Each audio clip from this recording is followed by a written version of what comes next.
The Houston Cougars coming off a big one over the weekend, but can't cheer them on for too long. Got a big one on big Monday night against TCU. The Horned Frogs come to town.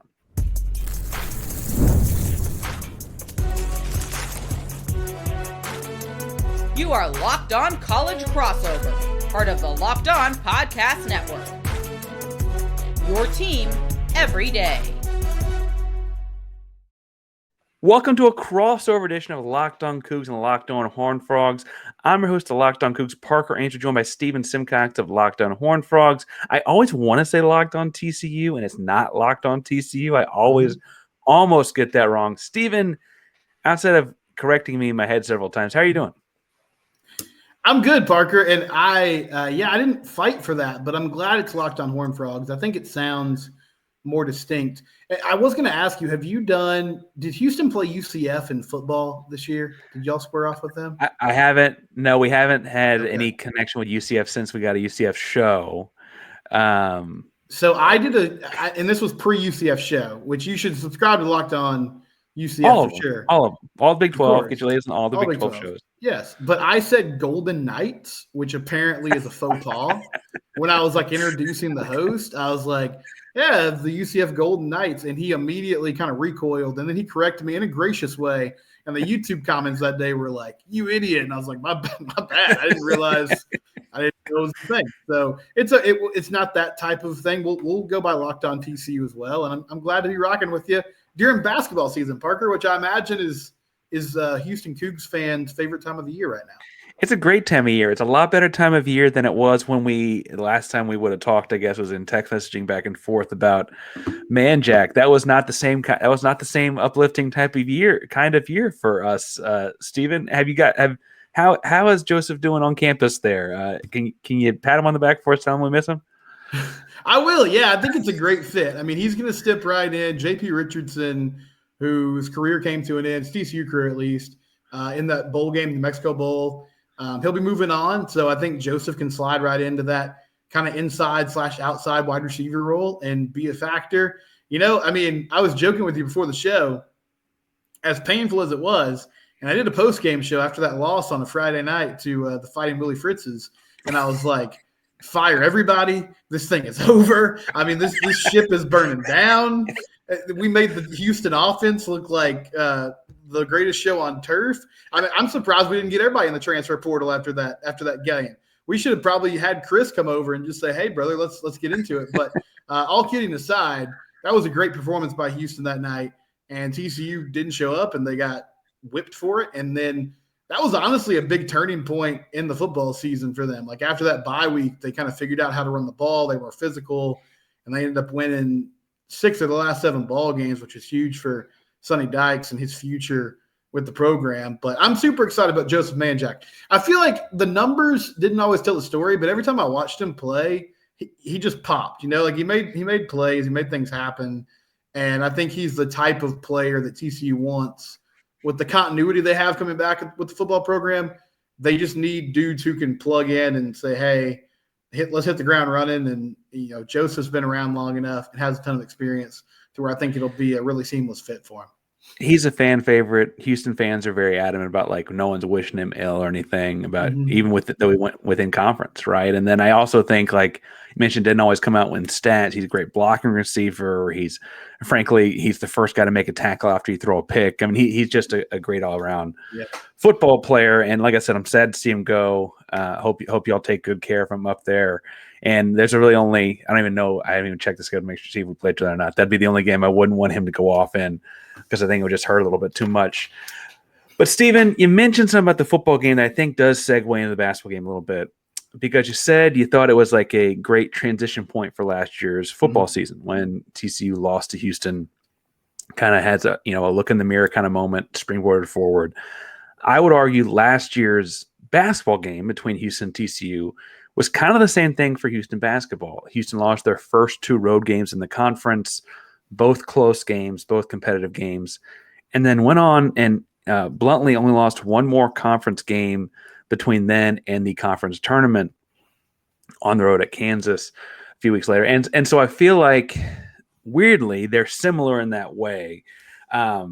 TCU I thought was pretty good last year, and then I looked at the roster coming into the season and thought they're going to be pretty good again this year. And I don't mean this as negatively as it's going to sound, but I don't know how else to say it. They haven't been horribly impressive in the win-loss column thus far. Quickly, how can you catch up a Cougar fan on how TCU's been thus far? Non-conference play was pretty rough. I mean, basically anytime they played somebody with a pulse, they took an L, with the exception of a win against Xavier at home. Got beat by Michigan on the road, had a really rough tournament, short tournament run around Thanksgiving. I lost to Vandy in the Big 12 SEC Challenge. But the basic story of this team, there are some highly rated freshmen that have come in, David Punch, Micah Robinson, and they were in an ideal world, they were supposed to gel really well with some experienced transfer players. Frankie Collins, the point guard from Arizona State, Noah Reynolds from Green Bay, Trezarian White from UNC Wilmington. And it just hasn't played out that way. One reason is Frankie Collins, who coming into the season was supposed to be like your floor general, true point guard, distribute the ball type of guy. He went down with a broken foot after that Vandy game. And honestly, Parker, I mean, he was leading the team in points. He was leading the team in assists. He was leading the team in steals. Like, he was doing a little bit of everything. I feel like he's their best on-the-ball defender. He was their best shot creator through the first month of the season.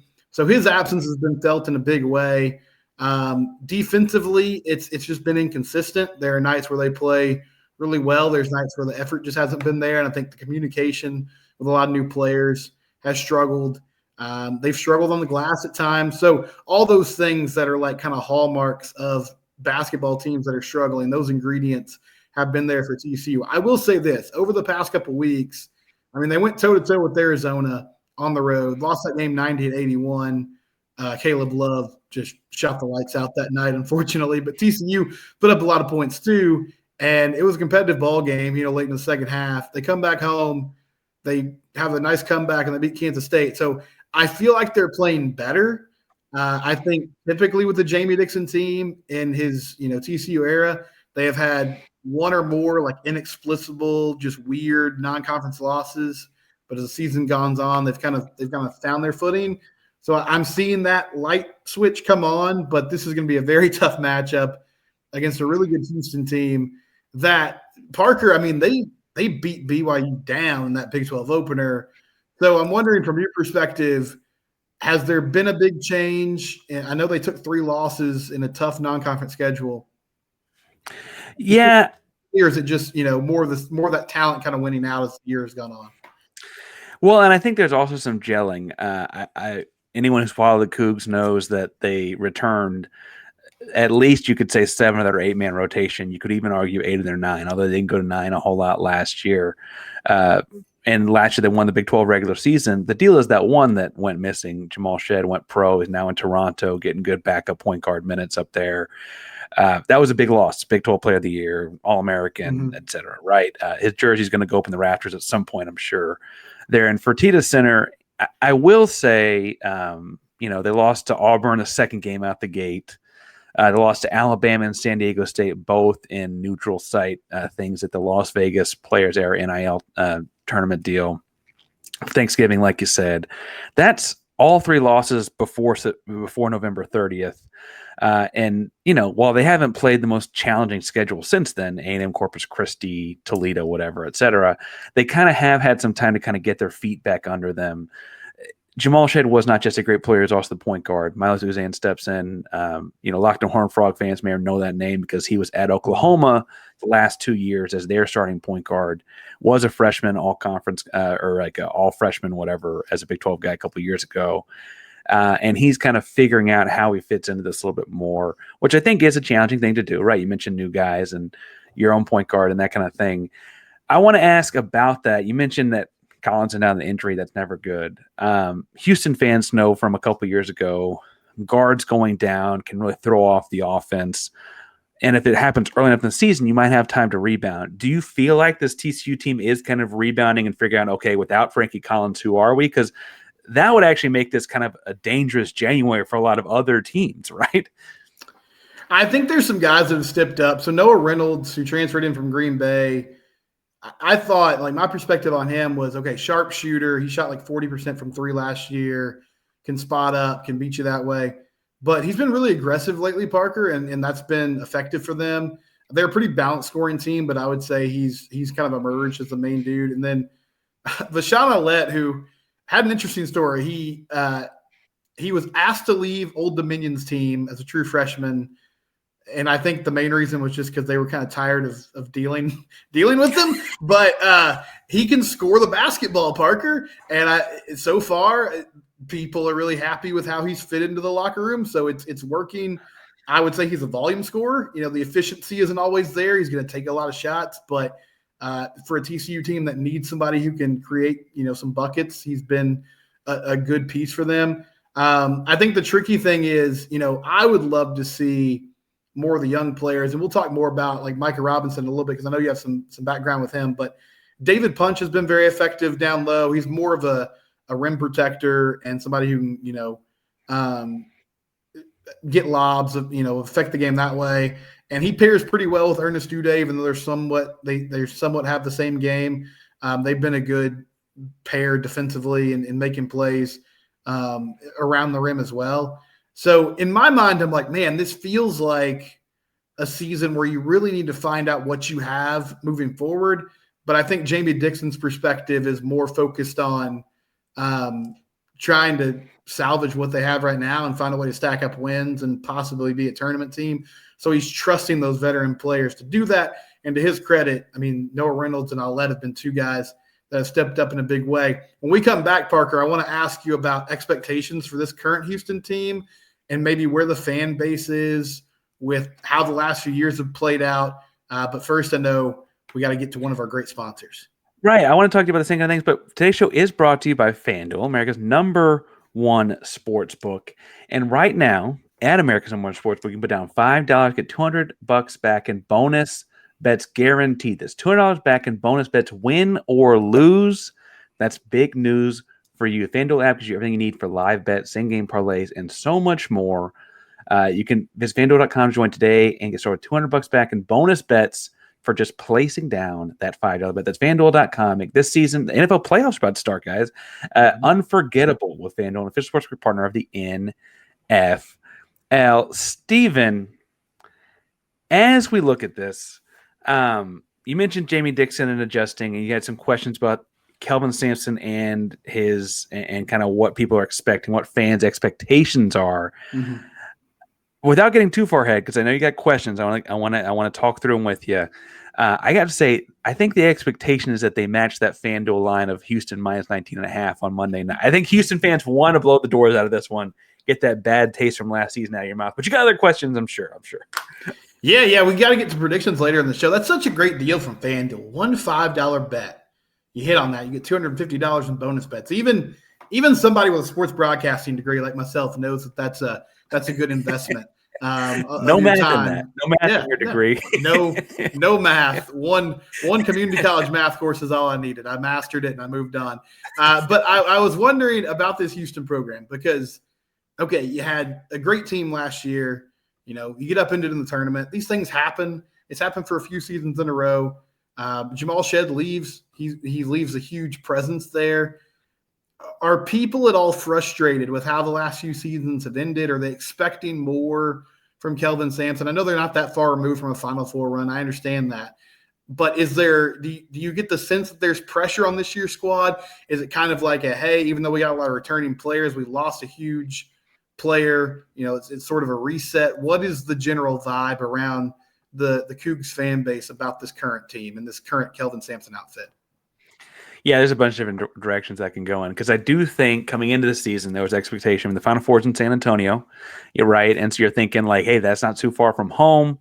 Much like the 2023 season when it was actually in Houston, you're thinking, hey, if we get there, we got some home court advantage. This thing we can really cut down some nets. Sampson's been very adamant about he wants to play to a Monday in his career. For the folks that maybe more football centric don't know, like the Final Four is played on a Saturday, and the national championship game is always the Monday right after it, right? So he's always talked about get to Monday. And this year's team returned a lot of guys, like you said. I do think that after the Auburn game, there was kind of a resetting of expectations. I think people kind of thought they saw this non-conference slate with Auburn, Alabama, Notre Dame, and then you had a couple other good teams you could have played like San Diego State in that Las Vegas thing. Butler and then the Big 12 gauntlet after that. I think people had some high expectations and kind of had to reset those once you lose a couple of those games, obviously. I don't think that they expect anything less than a year ago. The last couple of years you had last year was Jamal Shedd's ankle. Year before was Marcus Sasser's groin. And then a couple of years before that, you actually had like everyone got hurt mid-season. But people get injured and kind of slows your roll. And they're thinking if we can get to this March Madness big dance healthy, we got a real shot. I will say though that I've got people in my comment section every day. They're probably writing right now about how they start 2 6'8" guys. They have no 7-footer, and that's going to hurt them. And then I've got guys talking about how their offense is very NBA centric because of Sampson's time in the NBA and how that doesn't work in college. And people talk about how they have too many times to go through scoring droughts and yada, yada. So there are absolutely people that have their picking nits of sorts, right? But I think on the whole, there was a reset after the Auburn-Alabama game. It's okay, this is going to be a growth season. You're seeing people grow over the course of the year. And we're going to know a lot more about how this team gels come like late January, early February. Because there were certainly people last year, Houston didn't lose a non-conference game, that people kind of assumed that was going to be the same kind of deal. And it was a more challenging slate for sure. And so I don't know if that answers your question or not, but I think that there's a wide range of expectations on a program that's been the Sweet 16 every year since 2019. Who is the engine for this team? I know LJ Cryer is a scorer, and he can lead the team. Juwan Roberts has been around for a long time. I know this is also a Houston team that it's built on defense, it's built on hustling, making plays that way as well. Best all-around player, or I guess kind of the heart and soul of this Houston Cougar team so far this season. They haven't necessarily had a guy that's like the guy fall back on a bucket every time, like the Jamal Shedd was a year ago or Sasser the year before that. And those guys are both in pros now. It's hard to replicate that. But I will say from like a leadership standpoint, I think Juwan Roberts is the vocal guy, the super senior with the COVID year on top of it all, right? Power forward has started 3 or 4 years in a row now. And, he had 20 points against Oklahoma State about a week ago at this point, but it's not like his marquee thing is going and getting a bunch of points unless they need him to. It's really, he is the first one to dive on the floor for a loose ball. He's going to go get a bunch of rebounds, and he's got a left hook. I mean, in basketball sense, I guess he could probably fight you if you wanted him to, but he's got a left hook that'll leave you a little silly. And, Houston does keep track of things internally, like, they call it floor burns, guys down on the floor, tips, guys that deflect passes and things like that. And he leads the team in a lot of those typically. He is a heart and soul guy in that sense. I don't know that he's necessarily always the fall back to score it kind of guy. That's where you get to LJ Cryer. And LJ Cryer is, shooting 40-something% from three right now. I think it's 42 after the game of the weekend.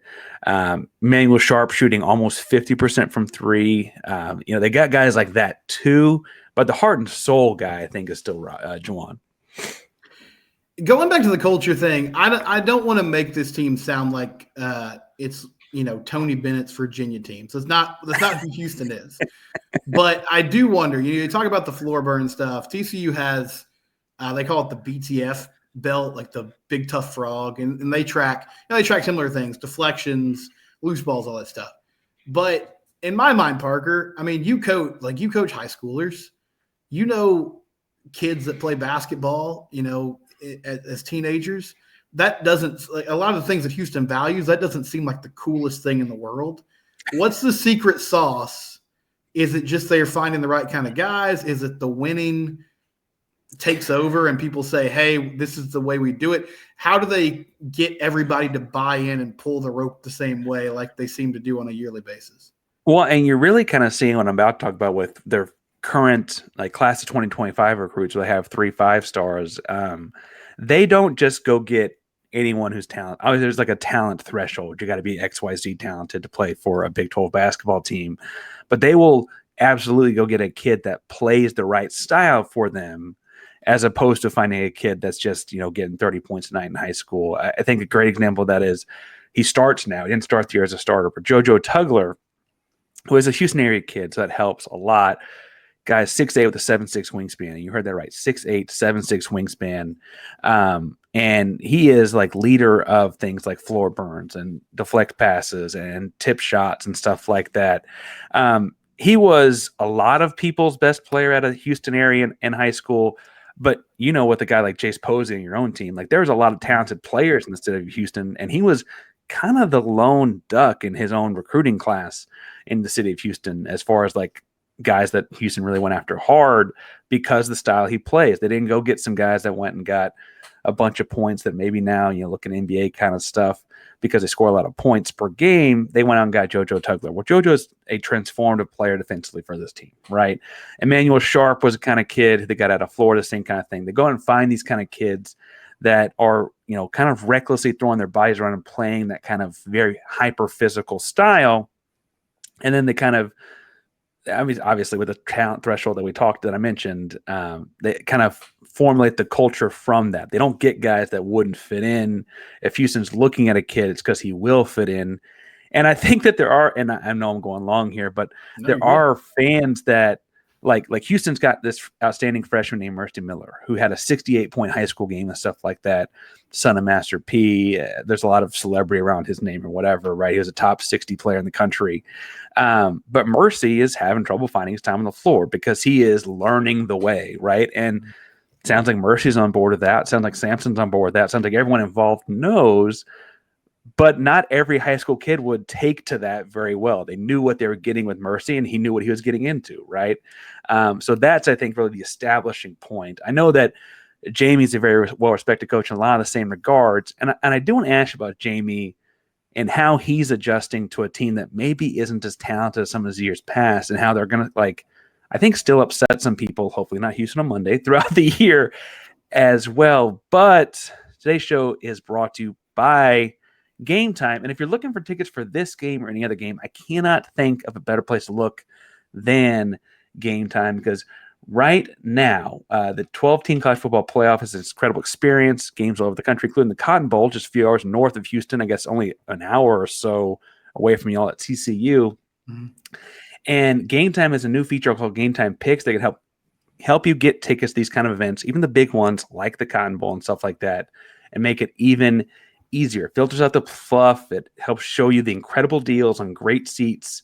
And I've actually used this for a couple of things, including some recent Christmas gifts. I don't know about you, Steven, but Gametime is a great place for that because you find the best value in any kind of a venue. You can see exactly what it's going to look like from your seat in that arena for that price point. Steven, tell me about Gametime.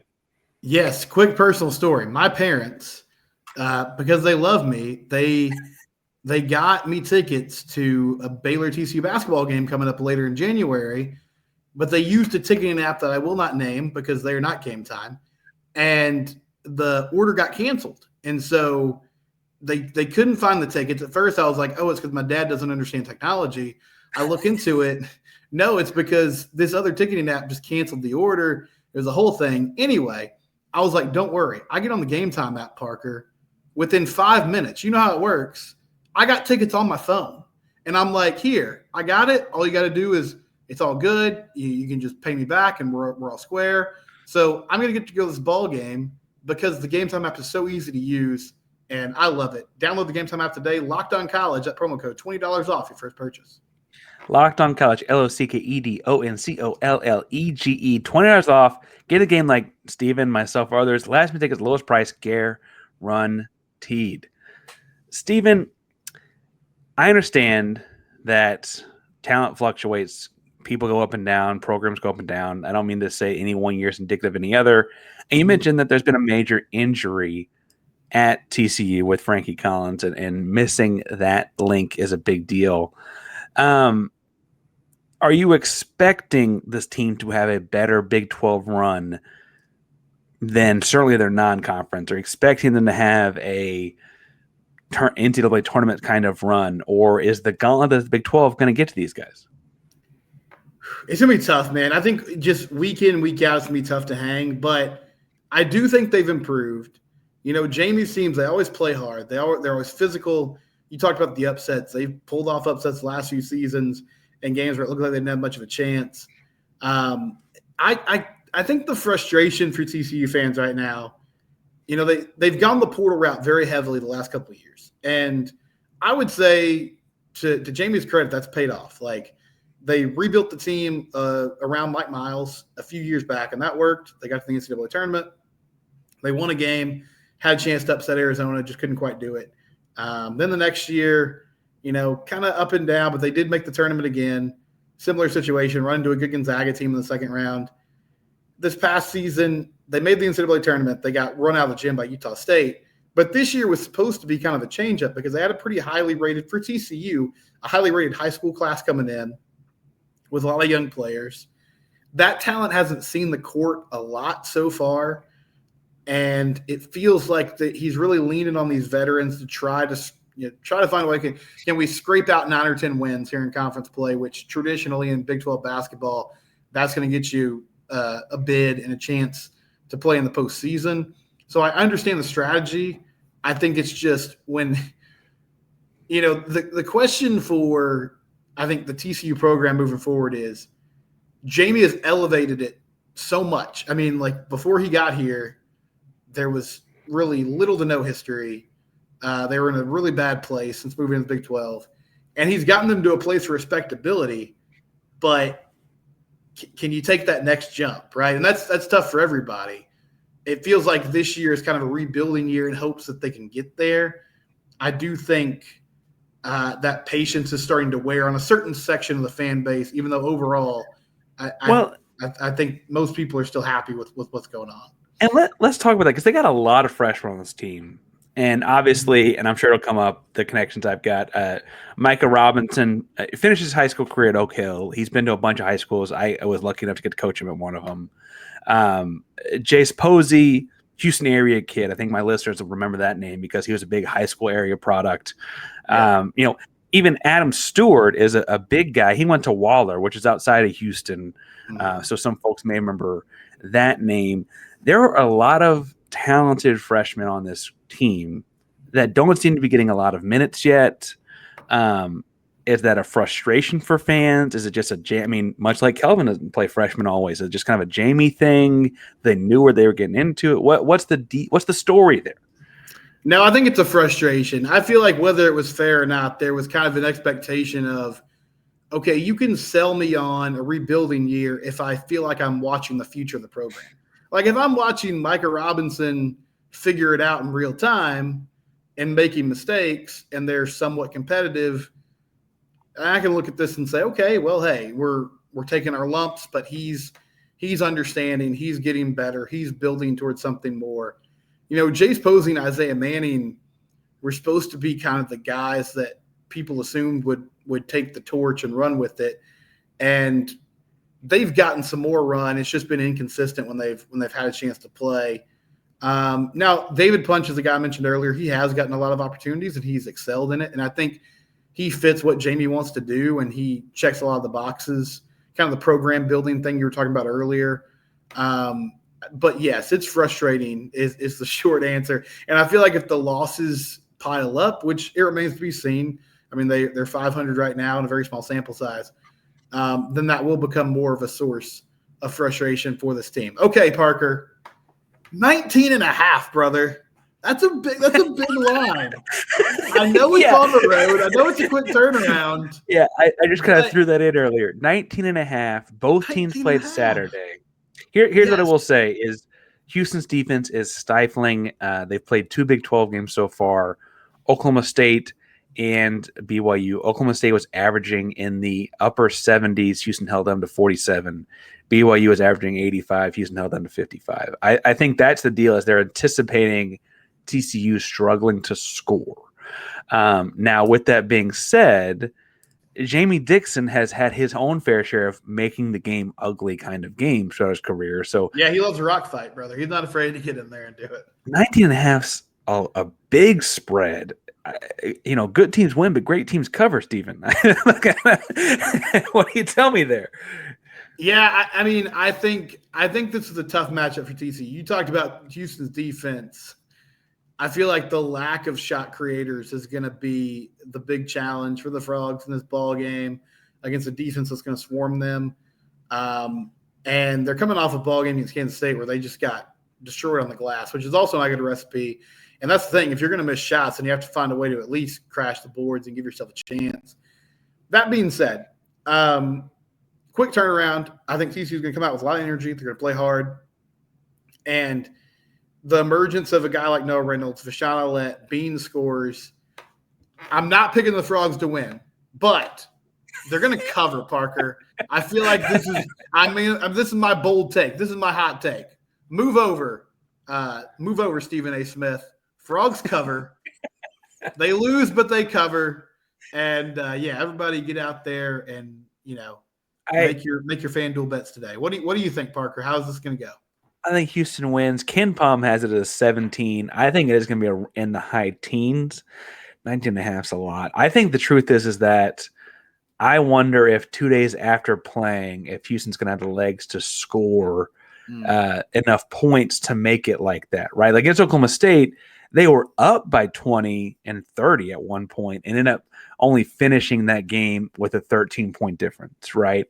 I wonder if it's going to feel more like that because of how close these games are. I will say I would have thought when the schedules were drawn up that BYU on Saturday was going to push Houston harder than they did. Houston did get to sit their starters for the last few minutes, like 5 or 6 minutes, obviously, in that game and stuff like that. So maybe they're more rested than I think, but I do think it's going to be like that where Houston gets the 22-point lead and then it kind of falls under that to 16, 17, somewhere in there.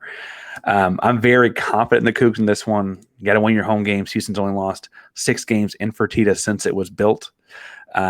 And I feel like that's going to be 30 or 31 straight home victories on Monday night. Now, I don't mean to rub that in too much.